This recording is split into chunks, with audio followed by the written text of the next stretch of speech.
আপনাদের সবাইকে স্বাগত জানাচ্ছি আমাদের আজকের ক্লাসে।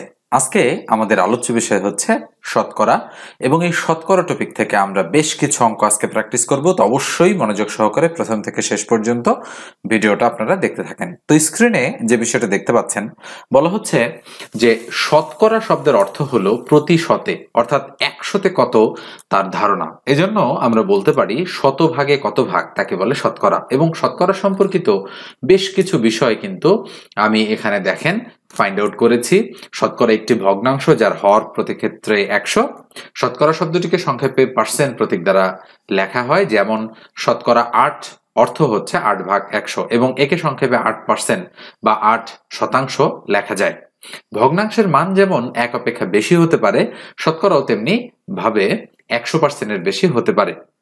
100% বললে সম্পূর্ণটি বোঝায়, আবার 200%, 300% এবং 400% বললে সম্পূর্ণটির দ্বিগুণ, 3 গুণ এবং 4 গুণ বোঝায়। এই হচ্ছে শতকরার বেসিক যে আলোচনা সেটা। তো আমরা যদি বলি যে 1.5%, তো মনে রাখবেন এইটা মানে হচ্ছে 1.5 উপরে, তার নিচে হচ্ছে 100। বিষয়টা খেয়াল রাখবেন যে এখানে যদি দশমিকও থাকে, তারপরেও যেহেতু এর সাথে পার্সেন্ট আছে, তাই আমরা তার নিচে 100 দিব। এখন যদি এমন হয় যে ধরেন 7/3 তার সাথে আছে পার্সেন্ট, ওকে, এই বিষয়টাও আমরা এভাবেই ক্যালকুলেশন করতে পারি যে 7/3 তার নিচে কত 100, এভাবে আমরা কল্পনা করব। বিষয়টা নিশ্চয়ই আপনারা বুঝতে পেরেছেন। তো আমরা যদি সিরিয়ালি অঙ্কগুলো আপনাদেরকে করে দেওয়ার চেষ্টা করি, তাহলে খেয়াল করেন এরপরে আমরা এটা মুছে দিয়ে আমরা অঙ্কে চলে যাচ্ছি সরাসরি। তো শুরুতে দেখেন 1 নম্বর যে অঙ্কটা রয়েছে, 1 নম্বর অঙ্কটাতে কি বলা হচ্ছে? বলা হচ্ছে যে 5 এর কত শতাংশ 7 হবে। ওকে, তাহলে 5 এর কত শতাংশ? তো আমরা এই ধরনের অঙ্ক করতে পারি কি, ধরে করতে পারি। আমরা ধরি যে 5 এর x শতাংশ 7 হবে। আমরা এভাবে লিখলাম যে 5 এর x শতাংশ। খেয়াল করে দেখেন কত শতাংশ, তো কতর জায়গায় x আর শতাংশের জায়গায় আমরা এই পার্সেন্ট বা শতাংশ চিহ্নটা দিয়েছি। 7 হবে, তার মানে ইকুয়াল হবে 7। নিশ্চয়ই বোঝা যাচ্ছে বিষয়টা। এভাবে কিন্তু আপনাদের ধরতে হবে। তো যেহেতু আমি x% ধরেছি, তাহলে x এর মান বের করলেই আমাদের উত্তরটা বের হয়ে যাবে। তাহলে 5 এর x% মানে কি, উপরে x তার নিচে কত 100, ইকুয়াল কত 7। তাহলে বলেন তো দেখি, এর যেহেতু আছে আমরা কাটাকাটি করতে পারি, তার মানে 5 20 100, উপরে x তার নিচে 20, তার মানে আমরা লিখতে পারি 20 তার উপরে x ইকুয়াল কত। আচ্ছা, আমরা একটু মুছে দেই, আমাদের একটু অন্যরকম হয়ে গিয়েছে। উপরে হচ্ছে x, তার নিচে কত 20, ইকুয়াল কত হবে 7। তাহলে 7 এর নিচে 1 আছে, তাহলে 1 দ্বারা x কে গুণ, 20 দ্বারা 7 কে গুণ, তাহলে সুতরাং x 1 কে x, 7 দুগুণ কত 14, তার মানে 140। তাহলে কত হচ্ছে 140, তার মানে 5 এর 140 শতাংশ হচ্ছে 7। নিশ্চয়ই আপনারা বিষয়টা বুঝতে পেরেছেন। তো এটা মুছে দিয়ে এরপর আমরা পরের অঙ্কে চলে যাচ্ছি। ওকে, তো পরের যে অঙ্কটা রয়েছে, এই অঙ্কটা একটু খেয়াল করেন আপনারা। কি বলা হচ্ছে, 2 এর কত শতাংশ 8 হবে? নিশ্চয়ই আপনারা এই অঙ্কটা করতে পারবেন। তো তারপরেও আমি অঙ্কটা করে দিচ্ছি, দিয়ে তারপরে আমি হোমওয়ার্ক দেওয়ার চেষ্টা করব আপনাদেরকে। তাহলে কত মানে x ধরলাম, শতাংশ মানে পার্সেন্ট। তাহলে কি আমরা লিখতে পারি, ধরি 2 এর x% ইকুয়াল কত 8। ওকে, এইটা আমরা বলতে পারি অ্যাকর্ডিং টু দ্য কোশ্চেন, অথবা আমরা ধরে লিখেও এটা লিখতে পারি। তাহলে বাকি হচ্ছে বলেন তো দেখি, আমরা কিন্তু সরাসরি যদি এটাকে লিখি, তাহলে আমরা 2x/100 এভাবে লিখতে পারি। ওকে, আপনারা নিশ্চয়ই বোঝেন। আমি একটু এখানে করে দেখাচ্ছি। 2 এর x% মানে x ভাগ কত 100, তাহলে ইকুয়াল হচ্ছে 8। তাহলে এই 2 কে আমরা উপরে লিখতে পারি, অথবা এটাকে আমরা কাটাকাটি করে দিতে পারি। কিন্তু আমরা একবারে যদি লিখি, একটু ডিফারেন্ট ভাবে ক্যালকুলেশনটা করলাম 8। তাহলে 8 এর নিচে 1 আছে, 1 দ্বারা এটাকে গুণ, 100 দ্বারা এটাকে গুণ, তাহলে কি হবে বলেন তো দেখি, 2x ইকুয়াল টু 8 গুণন 100 এটা হবে। তাহলে সুতরাং আমরা বলতে পারি x ইকুয়াল টু উপরে হচ্ছে 8 গুণন 100, তার নিচে কত 2, যেহেতু গুণ আছে এদিকে আসলে ভাগ হয়ে যাচ্ছে। তাহলে আমরা যদি কাটি 4 দুগুণ 8, তাহলে 4 আর 100 গুণ করলে কত হবে 400। তার মানে 2 এর 400 শতাংশ হচ্ছে 8। নিশ্চয়ই বুঝতে পারছেন বিষয়টা। এরপরে আমরা আপনাদেরকে একটু হোমওয়ার্ক দেওয়ার চেষ্টা করব। তো দেখেন স্ক্রিনের এই যে অঙ্কটা রয়েছে 12 এর কত শতাংশ 18 হবে, অবশ্যই 3 নম্বর অঙ্কটা আপনারা হোমওয়ার্ক হিসেবে করবেন এবং অ্যান্সারটা আমাকে অবশ্যই কমেন্ট সেকশনে কমেন্ট করে জানাবেন। তো এরপর যে একটু বলি, যারা এখন পর্যন্ত চ্যানেলটি সাবস্ক্রাইব করেননি মাস্ট বি সাবস্ক্রাইব করে দিবেন, আর যদি ফেসবুক পেজ থেকে এই মুহূর্তে দেখে থাকেন ভিডিওটা, পেজটা ফলো দিয়ে রাখবেন, আর অবশ্যই ভিডিওটাতে একটা লাইক দিয়ে দিবেন। এরপরে 4 নম্বর অঙ্কটা দেখেন 3 এর কত শতাংশ 8 হবে, এটাও নিশ্চয়ই পারবেন। এরপরে 5 নম্বরটা দেখেন 24 সংখ্যাটি কোন সংখ্যার 32% সমান, একটু আলাদা রয়েছে, আগেরটার তুলনায় কিছুটা ডিফারেন্স এই অঙ্কটাতে রয়েছে। তো আমরা একটু করার চেষ্টা করব। তাহলে কি লিখবো, 24 সংখ্যাটি কোন সংখ্যার 32% সমান, তাহলে কোন সংখ্যা এক্স আমরা ধরে নিলাম, তাহলে আমরা ধরে নিলাম যে ধরি সংখ্যাটি এক্স। আমরা যদি ডিটেইলসে করতে যাই তাহলে কিন্তু এভাবে লিখতে হবে যে ধরি সংখ্যাটি এক্স, তার 24 সংখ্যাটি কোন সংখ্যার 32%, তাহলে আমরা এখানে বলতে পারি কোন সংখ্যার 32% এর মানে কি, আমরা লিখতে পারি প্রশ্ন মতে এক্স এর 32% ইকুয়াল 24, যেহেতু বলা হচ্ছে 24 সংখ্যাটি কোন সংখ্যার 32%, তাহলে আমরা এটা বলে দিলাম যে এক্স এর 32% ইকুয়াল 24, তাহলে বা আমরা লিখতে পারি এক্স এর এই 32% মানে কি, উপরে 32 তার নিচে 100 ইকুয়াল কত 24, একটু ভেঙেই লিখলাম আমরা। তাহলে বা আমরা যদি কাটাকাটি করি, করতেই পারি, আমরা উপর নিচ কাটতে পারি, তাহলে 4 8 32, তাহলে কত হলো 4 4 25 100, তাহলে বলেন তো দেখি এক্স দ্বারা উপরের টাকা অবশ্যই গুণ হবে, তাহলে উপরে 8x তার নিচে হচ্ছে 25 ইকুয়াল কত 24, তাহলে 24 এর নিচে 1 আছে, আমরা আর গুণ বা বজ্রগুণ যদি করি এখানে, তাহলে বা কি হবে 1 দ্বারা 8 কে গুণ করলে 8x হবে ইকুয়াল টু 24 দ্বারা 25 কে গুণ করলে আমরা এইভাবেই রেখে দিচ্ছি 24 গুণন 25, তাহলে সুতরাং আমরা বলতে পারি x ইকুয়াল 8, যেহেতু গুণ আছে তো ডান দিকে চলে গেলে ভাগ হয়ে যাবে 24 গুণন 25 ভাগ 8, তাহলে 8 দ্বারা যদি 24 কে কাটি 3 8 24, তাহলে 3 25 কত 75, তাহলে নিশ্চিত আমরা বলতে পারি যে 24 সংখ্যাটি কোন সংখ্যার 32%, 24 সংখ্যাটি হচ্ছে 75 এর 32%। আপনি করে দেখেন 75 এর 32% 24 হয় কিনা, তাহলে আমরা বললাম 75 এর 32%, তার 32 ভাগ 100, এটাকে প্রুফ করতেছি আমরা, তাহলে 3 25 কত 75, তাহলে আমরা যদি 25 দিয়ে কাটি 4 25 100, 4 দিয়ে যদি 32 কে কাটি 4 8 32, তাহলে 3 8 কত 24, তাহলে দেখেন হয়ে গেছে কিন্তু, তার আমরা এখানে কিন্তু আপনাদের একটু প্রমাণ দেখালাম যে অঙ্কটা কিন্তু আমাদের হয়েছে, ঠিক আছে। এরপর আমরা এটা মুছে দিয়ে পরের অঙ্কে চলে যাচ্ছি। পরেরটা দেখেন বলা হচ্ছে 45 কোন সংখ্যার 60%, তাহলে এর আগেরটা যেহেতু আপনারা শিখেছেন তাহলে এটা করতে পারবেন। তো 6 নম্বর অঙ্কটা আমি আপনাদেরকে হোমওয়ার্ক দিয়ে দিচ্ছি। এরপরে 7 নম্বর অঙ্কটা দেখেন, ওকে, এই অঙ্কটা কিন্তু পরীক্ষায় বিভিন্ন সময় এসে থাকে, তো আমি 7 নম্বর অঙ্কটা আপনাদেরকে একটু করে দেওয়ার চেষ্টা করছি। তো দেখেন 7 নম্বর অঙ্কটাতে কি বলা হচ্ছে আমাদের, এখানে আমাদের বলা হচ্ছে কিন্তু যে কোন সংখ্যার 40% এর সাথে 42 যোগ করলে ফলাফল হবে ওই সংখ্যাটি, উহা কত, তার সংখ্যাটা কত আমাদের কাছে জানতে যাচ্ছে। তাহলে আমরা ধরলাম যে ধরি আমাদের সংখ্যাটি হচ্ছে x, এবার আমরা প্রশ্ন মতে বিল্ড আপ করবো। তাহলে প্রশ্ন মতে আমরা কিভাবে লিখবো, যে কোন সংখ্যার 40%, তার আমরা লিখবো x এর 40% এর সাথে 42 যোগ করলে, তাহলে যোগ 42 দিয়ে দিলাম, ফলাফল হবে ওই সংখ্যাটি, তাহলে ফলাফল হিসেবে লিখলাম ওই সংখ্যাটি মানে x। এই যে বিষয়টা যে ওই সংখ্যাটি বলেছে, এই বিষয়টা কিন্তু বুঝতে হবে যে ওই সংখ্যাটি মানে কোন সংখ্যাটি, ওই সংখ্যাটি কিন্তু x। তো এখন দেখেন আমরা যদি সলিউশনে চলে যাই তাহলে বা আমরা লিখবো x এর 40% মানে কি, উপরে 40 তার নিচে 100 প্লাস 42 ইকুয়াল কত x, যদি আমরা কাটাকাটি করি 0 0 ক্রস, 4 দ্বারা 2 দুগুণ 4 5 দুগুণ 10, তাহলে কত হবে বলেন তো দেখি, উপরে হবে 2x তার নিচে হবে 5 প্লাস হচ্ছে 42 ইকুয়াল কত x। এখন এখানে যদি আমরা লসাগু করি তাহলে দেখেন 5 হচ্ছে লসাগু, তাহলে 5 5 1 ভাগ করলে 1 দ্বারা 2x কে গুণ করলে 2x প্লাস 42 কে দিয়ে 5 কে গুণ, যেহেতু 42 এর নিচে 1 আছে, তার এই জন্য 5 1 5, 5 দ্বারা 42 কে গুণ করলে 5 দুগুণ 10 এর 0, হাতে কত 1, 4 5 20 আর 1 21, 210 ইকুয়াল কত হচ্ছে x। এবার আমরা চাইলে আর গুণ বা বজ্র গুণ করতে পারি, তার 1 দ্বারা এটাকে গুণ, 5 দ্বারা এটাকে গুণ, তাহলে 5 দ্বারা এটাকে গুণ করলে কত হয় বা 5x, ওকে। আর ইকুয়াল কত হবে বলেন তো দেখি, ইকুয়াল হবে কিন্তু আমাদের এখানে 2x প্লাস 210, আমি একটু ছোট করে লিখছি, তাহলে বা 5x আছে, এই 2x এইদিকে আসলে কত হয় -2x ইকুয়াল হচ্ছে 210, তাহলে বা 3x ইকুয়াল টু আমরা কত লিখতে পারি 210, তাহলে সুতরাং x ইকুয়াল টু আমরা লিখতে পারি উপরে 210 তার নিচে 3, তাহলে কাটাকাটি করলে 3 সাথে 21 আর 0, তার মানে এক্স এর মান কত হচ্ছে? এক্স এর মান হচ্ছে আমাদের কিন্তু 70 বা 70। তার মানে কোন সংখ্যার 40% এর সাথে 42 যোগ করলে ফলাফল হবে ওই সংখ্যাটি, তাহলে সংখ্যাটা কত? সংখ্যাটা হচ্ছে 70। আপনারা মিলাই দেখেন, অবশ্যই এটা 70 পাওয়া যাবে। ঠিক আছে, এটা মুছে দিয়ে এবার আমরা পরের অঙ্কটাতে চলে যাচ্ছি। তো পরেরটা দেখেন, বলা হচ্ছে কোন সংখ্যার 60% থেকে 60 বিয়োগ করলে ফলাফল হবে 60, তবে সংখ্যাটি কত? নিশ্চয়ই আপনারা করতে পারবেন। তো 8 নম্বর অঙ্কটা কিন্তু 7 নম্বরের আদলেই আপনারা করে ফেলতে পারবেন। এবার আমরা পরেরটাতে যাচ্ছি। কি বলা হচ্ছে? বলা হচ্ছে এক ব্যবসায়ী একটি পণ্যের মূল্য 25% বাড়ালো, অতঃপর বর্ধিত মূল্য থেকে 25% কমালো। সর্বশেষ মূল্য সর্বপ্রথম মূল্যের তুলনায় 45% কমানো হয়েছে, 6.25% কমানো হয়েছে, 5% বাড়ানো হয়েছে, নাকি 6.25% বাড়ানো হয়েছে?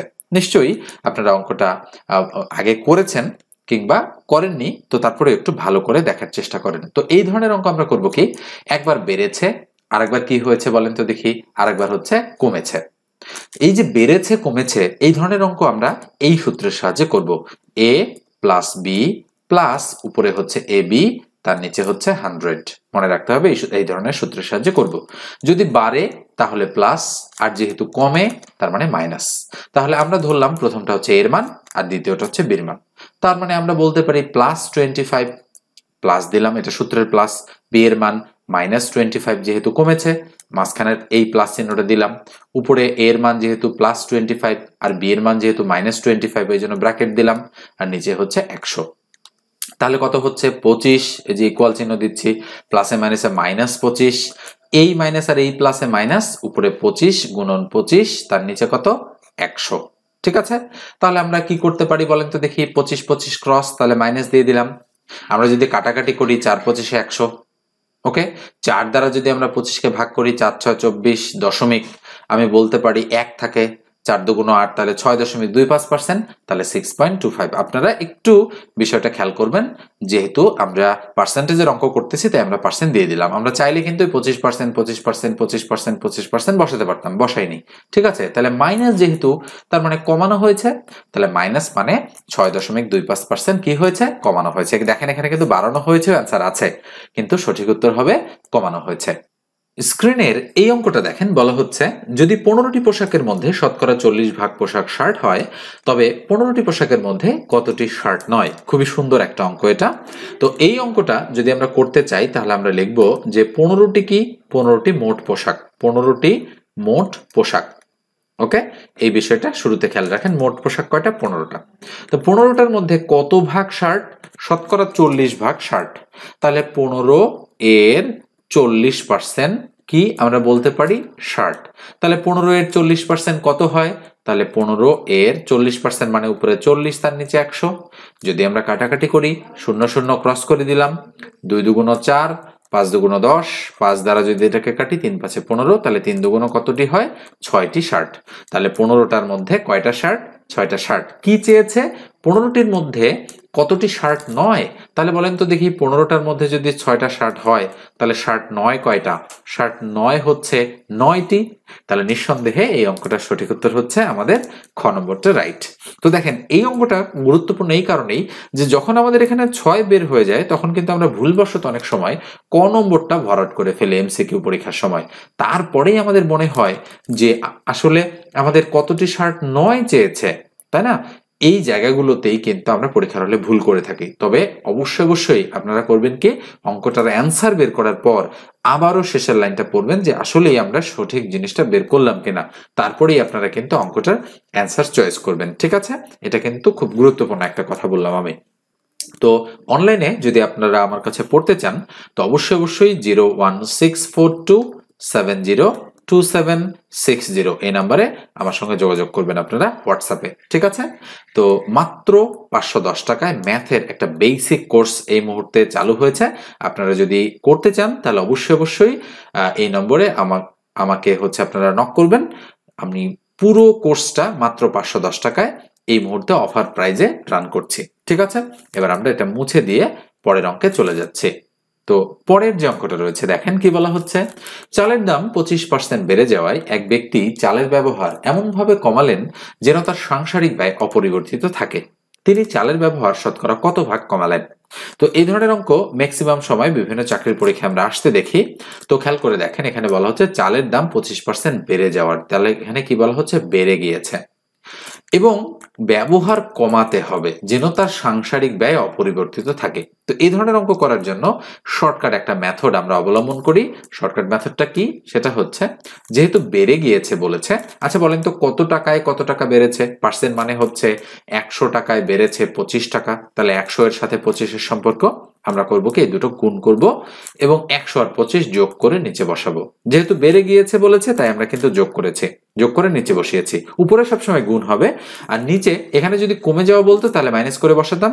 100 থেকে 25 তখন 75 হতো। এখন যেহেতু বেড়ে গিয়েছে তাই 100 আর 25 যোগ করে 125 আমরা বসিয়েছি। কাটাকাটি করবো, 5 25 125, 5 দিয়ে যদি কাটি 5 বেশি 100, তার মানে কত পার্সেন্ট, 20%। তার মানে অবশ্যই ক নম্বর অপশনটা এক্ষেত্রে আমাদের রাইট অপশন। এবার আমরা এটা মুছে দিয়ে পরের অঙ্কটাতে চলে যাচ্ছি। পরেরটা দেখেন কি বলা হচ্ছে যে 60 জন ছাত্রের মধ্যে 42 জন ফেল করলে পাশের হার কত। তাহলে মোট ছাত্র কতজন, আমাদের মোট ছাত্র হচ্ছে ইকুয়াল 60 জন, আমরা লিখে দিলাম। তাহলে কতজন ফেল করেছে, তাহলে ফেল করেছে আমরা বলবো যে ফেল করেছে ইকুয়াল টু 42 জন ফেল করেছে। তাহলে পাশ করেছে কতজন বলেন তো দেখি, তাহলে পাশ করেছে 60 থেকে 42 বাদ দিলে 18 জন। তাহলে পাশের হার বের করতে বলেছে, তার মানে আমরা তো জানি শতকরা হার যেহেতু বের করতে বলেছে, তাহলে নিচে মোট ছাত্র, পাশের সংখ্যাটা উপরে 18 গুণন কত, 100। তাহলে আমাদের কি বের হয়ে যাবে বলেন তো, পাশের হার বের হয়ে যাবে। তাহলে 0 0 ক্রস করে দিলাম, 6 দিয়ে 18কে কাটলে 3 6 18, আর 3 আর 10 গুণ করলে 3 10 কত, 30%। তার মানে নিঃসন্দেহে এই অঙ্কটার উত্তর কত, 30%। এবার আমরা এটা মুছে দিয়ে পরের অঙ্কে চলে যাচ্ছি। পরেরটা দেখেন, বলা হচ্ছে যদি তেলের মূল্য 25% বৃদ্ধি পায় তবে তেলের ব্যবহার শতকরা কত কমালে তেল বাবদ খরচ বৃদ্ধি পাবে না। তো একটু আগেই একটা শতকরার অঙ্ক আমি করেছি যে হচ্ছে চিনির ব্যবহার, কিংবা এই যে একটু আগে যে অঙ্কটা করলাম আমরা, এই যে দেখেন চালের দাম, অনেক সময় চিনির দামেরও অঙ্ক এইভাবে আসে। চালের দামের অঙ্কের মতোই আপনারা এই অঙ্কটা সলিউশন করবেন। ঠিক আছে, এটা আপনাদের হোমওয়ার্ক দিয়ে দিলাম। এরপরে দেখেন পরের অঙ্কটা, বলা হচ্ছে কোন স্কুলে 70% শিক্ষার্থী ইংরেজি এবং 80% শিক্ষার্থী বাংলায় পাশ করেছে, কিন্তু 10% উভয় বিষয়ে ফেল করেছে। যদি উভয় বিষয়ে 300 জন পরীক্ষার্থী পাশ করে থাকে তবে ওই স্কুলে কতজন শিক্ষার্থী পরীক্ষা দিয়েছে। খুবই সুন্দর একটা অঙ্ক কিন্তু এটা। তাহলে এই ধরনের অঙ্ক আমরা কিভাবে সলিউশন করি বলেন তো দেখি। আমরা একটা সূত্র প্রয়োগ করি যে total equal all single minus all both plus হচ্ছে নান। নিশ্চয়ই আপনারা এই সূত্রের সঙ্গে পরিচিত। পার্সেন্টেজের অঙ্কে টোটালের মান হচ্ছে 100%, আর অল সিঙ্গেল মানে আলাদা আলাদা ভাবে পাস, অল বোথ মানে উভয় বিষয়ে পাস, আর নান মানে উভয় বিষয়ে ফেল। এই বিষয়টা আমি বলে দিলাম। তাহলে এই অঙ্কে 70% পার্সেন্টেজের অঙ্ক, যেহেতু টোটালের মান 100, তাহলে 70% ইংরেজিতে, তাহলে এটা 70 প্লাস এই যে অল সিঙ্গেল প্লাস করব আমরা 80% বাংলায় পাস করেছে বলেছে, তাহলে 80 দিয়ে দিব। ওকে, উভয় বিষয়ে ফেল করেছে, তার মানে এটা কি প্লাস নানের মান হচ্ছে উভয় বিষয়ে ফেল 10%। আচ্ছা, যদি উভয় বিষয়ে 300 জন শিক্ষার্থী পাস করে থাকে, তার মানে উভয় বিষয়ে পাশের পার্সেন্টেজটা আমরা বের করতে চাই। এটা কিন্তু 300 জন, এটা কিন্তু পার্সেন্টেজ নয়। তাহলে অল বোথের মান আমরা যদি বের করতে পারি তাহলে আমরা বুঝবো যে ওই পার্সেন্ট মানেই এই 300 জন। এই অঙ্কটা কিন্তু এই জায়গায় কঠিন। তাহলে 8 7 15, এগুলো সবগুলোই পার্সেন্ট। তাহলে 8 7 15 মানে 150, 150 আর 10 160। এই 160 যদি এইদিকে আসে তাহলে মাইনাস হয়ে যায়। তাহলে 100 থেকে 160 মাইনাস করলে কত হয়, -60 ইকুয়াল টু হচ্ছে অল বোথ। এটা কিন্তু অল বোথ, মাইনাস যেহেতু আছে মাইনাস, তাহলে মাইনাস মাইনাস ক্রস। তাহলে সুতরাং অল বোথের মান বলেন তো দেখি কত হচ্ছে, 60%। তাহলে এই 60% মানে হচ্ছে উভয় বিষয়ে কি পাস। তাহলে উভয় বিষয়ে পাস কতজন, 300 জন। তাহলে আমরা বলতে পারি যে এই 60% এর ভ্যালু ইকুয়াল টু 300 বা 300। তাহলে 1% এর ভ্যালু কত, উপরে 300 তার নিচে হচ্ছে 60। তাহলে 100% এর ভ্যালু কত, তাহলে গুণন 100। তাহলে 0 0 ক্রস করে দিলাম, 6 দ্বারা 30কে কাটলে 5, 5 দ্বারা 100কে গুণ করলে কত হবে, 500। তাহলে নিঃসন্দেহে আমাদের সঠিক উত্তর হচ্ছে 500 জন। এবার আমরা পরের অঙ্কে চলে যাচ্ছি। এই অঙ্কটা দেখেন, বলা হচ্ছে কোনো পরীক্ষার্থীর 80% গণিতে এবং 70% বাংলায় পাশ করলো, উভয় বিষয়ে পাশ করলো 60%, উভয় বিষয়ে শতকরা কতজন ফেল করলো। তো এর আগে যে আমি সূত্রটা শেখালাম, একেবারে খুবই ইজি ভাবে আপনারা মান বের করে ফেলতে পারবেন, কেননা এর আগের অঙ্কের মতো 300 জন কিন্তু অপশনে নাই, ঠিক আছে? তো এক্ষেত্রে সরাসরি ওই অঙ্কের সাহায্যে, মানে ওই সূত্রের সাহায্যে আপনারা অঙ্কটা করে ফেলতে পারবেন। তো আজকের ভিডিওটা এ পর্যন্ত রাখছি, দেখা হবে পরের ভিডিওতে। সে পর্যন্ত ভালো থাকবেন, সুস্থ থাকবেন। ধন্যবাদ সবাইকে।